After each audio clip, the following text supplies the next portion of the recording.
one question I want to transition. We're talking about the sports car hobby. Mhm. I know you participate a lot. Give me some ideas on some of the changes that you've seen in the hobby, and let me know where you kind of foresee things going next 6 months or so. Oh, I know boy. you're around.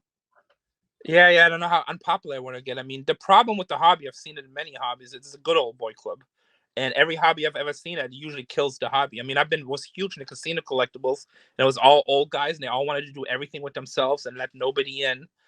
Hmm. And then eventually it started dying, and so did the hobby. I mean, I sold chips for like $10,000. You can get $50 for now. Yeah. So, and then you obviously you have two sides. You got the side that says, "Hey, I don't care. I just want to collect everything. I don't care about a value." And then you got the side, which is my side. It's like, yeah, I really like collecting, and I buy cheap stuff, and I don't necessarily buy for value necessarily, because I buy a lot of weird old cards, non-sports cards, sports cards, but I just think they're really cool with artwork. Okay. I just Understood. found like it's T something. I almost want to say it's T214, but I'm sure that's wrong.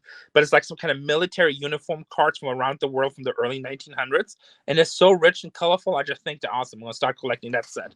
But at the same time, I want to have value. I want to give it to my daughter one day and be like, okay, I put 50,000, 100,000, a million, whatever into the stuff, and she can recover that or recover some of it. I don't want it to be like, okay, here you got 2 rooms full of worthless crap.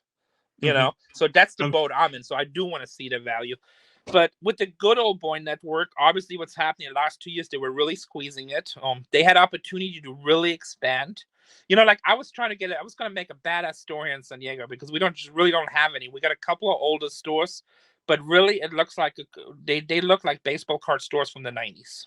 And it's Hmm. just, they're different. Okay. It's a different generation. It's different quality. I was going to put it in the best mall.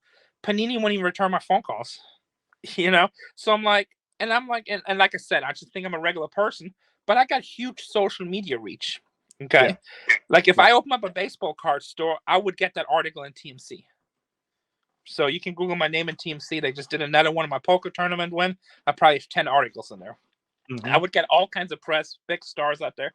And like, I think the mentality in the hobby with the older dealers is like everything internal, like try to keep everything in good old boy and don't expand. And then it eventually implodes. And I think that's what we're seeing now. I think cards are really, really going to drop. I think after these midterms, gas will go through the roof. I think we're going to face sometimes next year $10 gallon gas. The reason I say that, people call me every day with different collections to sell, good Yeah. collections. And, I tell them, it's like, this is what I pay. And some of them say, no, it's worth this. I'm like, go sell it on eBay. I mean, I don't know what to tell you. And other people just will make a deal because they just need money. And the last time it was like this was like in 2008, right before it crashed. And I think that's what's going to happen. And once we see the $10 a gallon gas, people buying sports cards is going to very minimize. Some of the super rich collectors still will. But the regular guy that goes to work Monday through Friday and has to support his family, put food on there, and now he pays 3 times as much for gas, he's not going to go buy Prism at $60 a box to get a $4 card out. And then the cards are going to go down.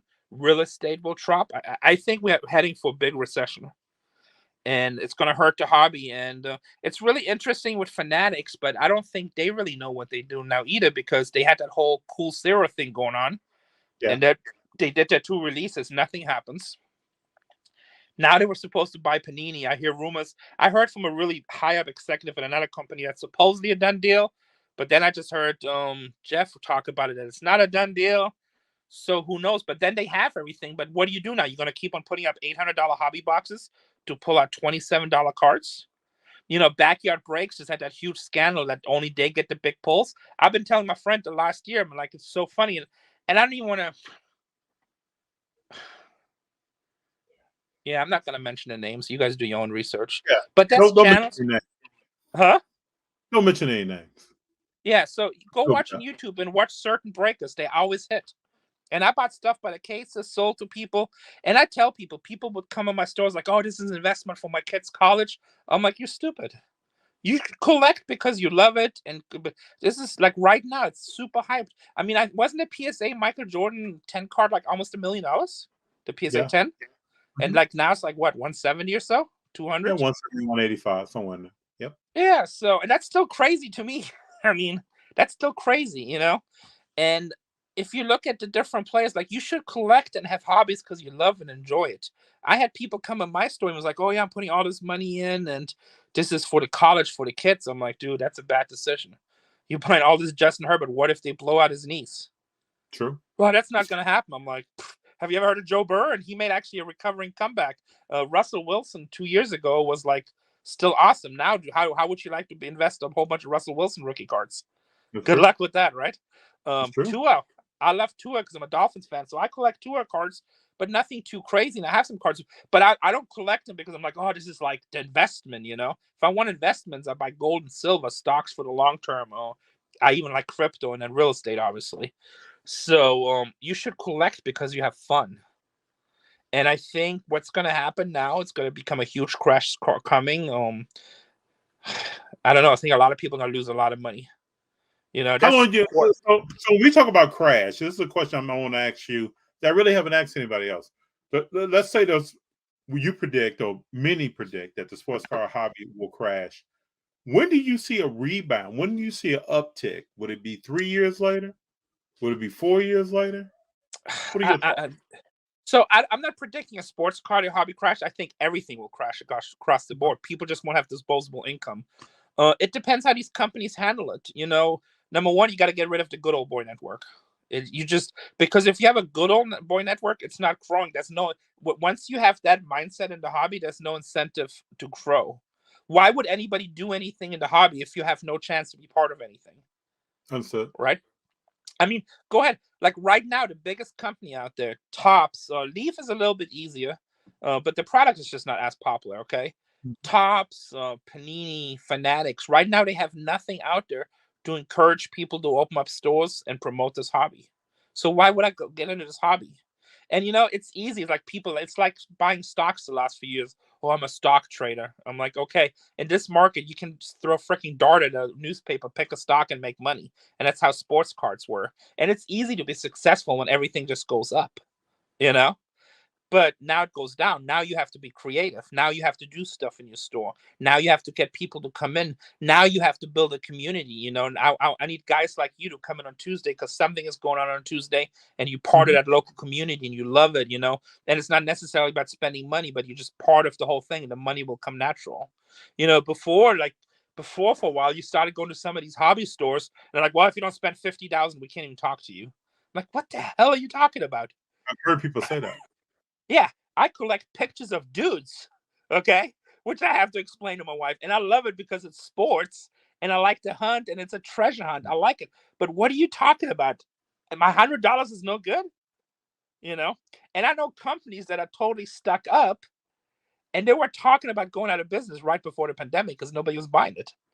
So, and that attitude, I think you're going to see a lot of big companies that open up carts going to crash. These really fancy stores. And then it's going to be the creative people that actually build a community. So a guy that I like, and I don't know him, Card Collector 2, Ryan, and he's in the new, yeah. So I consider him to be part of the new good old boy network.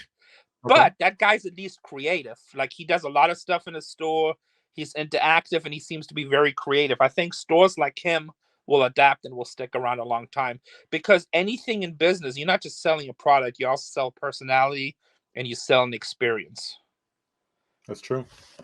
I don't know if that answered your question. Like I'm all over the place. That's my question, Rene. Keen insight. Keen insight. All right. And can I add something real quick? Yeah. So, and because I was negative about a couple of things about the card community, and that's mainly about the industry, I just want to say I love the card community. I love cards. I love the hunt. But I'm always very honest, and I just say what I think, you know. So it is what it is. Do, Rene? When we chop this up, we'll make sure that we put that in. Okay, cool. Because I love cards, I love the hobby, and I wanted to grow. But right now, it's kind of we'll see what happens. We'll see what happens. But hopefully, it grows. If it goes low, I get to buy a bunch of cards cheap, which is cool too. And that's kind of what's been happening. Yeah, it's okay. It's like we'll see what happens. But hopefully, everybody's a good time. But I just want to make sure that people know I love the community, and I know you do. Like I love collecting. I love cards. So everything I say When is I just saw from you the at the heart Mint, and what I think. yeah, when I saw you at the Mint, I knew that you had love for what was going on. Yeah, it's all good. It's all good. All right, God bless you, my friend, and we'll talk again soon. Yes, sir. Thank you.